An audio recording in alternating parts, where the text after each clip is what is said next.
మీరు ఒక 90 రోజులు ప్రిపేర్ అయ్యారు, లేదు ఒక 2 సంవత్సరాలు ప్రిపేర్ అయ్యారు. ఇదంతా ప్రిపరేషన్ అయ్యి పర్ఫార్మెన్స్కి వచ్చింది. Just give it. మీరేమి అనుకోకండి, అయ్యో నేను 4 ఏళ్ళు తయారైనా 3 ఏళ్ళు తయారైనా. మీరు హుస్సేన్ బోల్ట్ యొక్క హిస్టరీ చూస్తే, ఆయన ఇంటర్వ్యూలు చూస్తే తెలుస్తుంది. గ్రూప్ 1 ఎగ్జామ్ అనేది 7 రోజుల పాటు ఎగ్జామ్ రాయాలి. ఆల్మోస్ట్ ప్రతిరోజు 6 గంటలు ఉంటుందండి, 2 పేపర్లు ఉంటాయి కదా, రైట్. కానీ హుస్సేన్ బోల్ట్ అనేవాడు తన పర్ఫార్మెన్స్ బాగా చూపించాలి. ఎన్ని సెకండ్లు చూపించాలి? 10 సెకండ్ల లోపల చూపించాలి. హుస్సేన్ బోల్ట్ అనే ఒక డైనమేట్ 10 సెకండ్ల లోపల తన పర్ఫార్మెన్స్ గ్రౌండ్లో రన్ చేసి చూపించాలి, 100 metres run, right.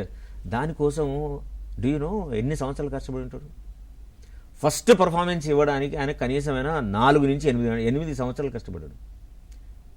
10 seconds performance కోసం 8 years he work very hard, day and night, irrespect the environment on the ground. Running కదా, నువ్వు ఇంట్లో పరిగెత్తలేవు, నువ్వు ఏసీ రూమ్లో పరిగెత్తలేవు, నువ్వు అన్ని కండిషన్స్, వెదర్ కండిషన్స్ని యాక్సెప్ట్ చేస్తూ నువ్వు పరిగెత్తాలి.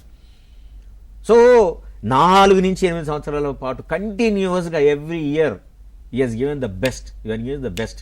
ఎట్లా ఇచ్చగలిగాడు? Because he believe that nothing is compete with him. తనను తానే కంపీట్ చేసుకోవాలి, తన కోసం మాత్రమే తను చేస్తున్నాడు.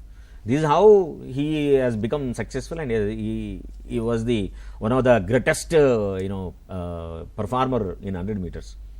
సో ఆయన రికార్డ్ని ఇంకా లూయిస్ అనే అతను రీసెంట్గా చేసినంటారు, బట్ లూయిస్ లైక్ ఏదో ఉన్నారు.